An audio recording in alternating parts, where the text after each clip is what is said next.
Ay nako, kung ikaw ay mahilig pa rin sa soft drinks kahit alam mo nang hindi yan healthy, nako, panoorin mo to. Hindi sa tinatakot ko yung mga mahihilig mag-soft drinks dyan ha. Pero gusto ko lamang pong mas maintindihan ninyo kung bakit nga ba dapat tigilan na ninyo yan. Marami kasi sa atin, I understand, na lumaki na may soft drinks sa mesa, may handaan man yan, o may birthday man yan, o simpleng kain lamang. Nagiging normal na rin kasi na sa kultura natin, may soft drink sa ating handaan. Pero bilang doktor kasi, kinakailangan ko pong sabihin sa inyo, malinaw po ito, ang soft drinks ay isa sa mga pinakamalalaking contributor sa pagkakasakit ng mga tao. Tahimik lamang yan, binibili ninyo, walang kamuwang-muwang, pero tuloy-tuloy ang paninira sa kalusugan nyo. Eh Dok, bakit yung inahayang mo benta? Hindi sabihin nyo na tumigil na sila sa pagmamanufacture. Sorry po, hindi po ako gobyerno.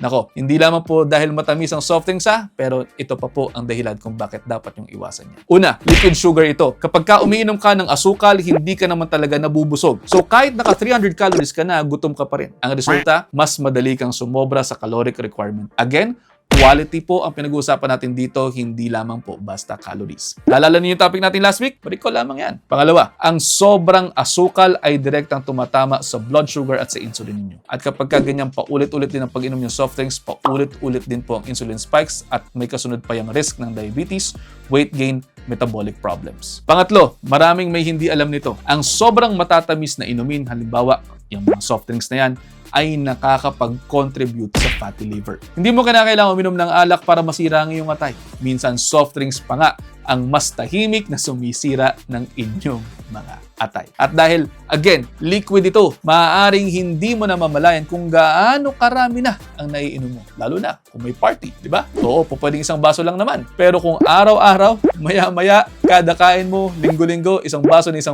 nako, sabi nga ng nanay ko, saan nga ba nagsisimula ang marami? Digit sa kakaunti. Ibig sabihin lamang, pwedeng nag-iipon na tayo ng problema sa paunti-unti pa isa-isang baso ng soft drinks. Baka may magsabi naman dyan sa inyo na diet soft drinks na lang? Well, pwede naman dahil mas mababa ang calories niyan pero hindi ibig sabihin niyan automatic healthy na yan. May epekto pa rin po yan sa appetite, sa panlasa at minsan pati sa cravings. Tandaan, hindi yan solusyon. Oo, pwedeng pan-transition pero hindi lisensya para mayat-maya inumin. Ang mas mahalagang masagot din siguro dito ay kung bakit nga ba tayo nasanay sa sobrang tamis. Ang sagot, lifestyle din. Kapag ka sinanay mo ang dila mo sa extreme sweetness, hahanap-hanapin mo talaga yan. Kaya ang ending ay hindi nagiging masarap ang tubig at hindi nagiging sapat ang natural na tamis ng mga natural na pagkain, halimbawa prutas, kaya hahanap-hanapin mo talaga ang ganyang mga soft drinks. At dito, nagsisimula ang cycle. Sa mga nagsisimula pong uminom ng soft drinks, hindi ko po sinasabing bawal na bawal yan. Ang sinasabi ko lamang po ay sa simula,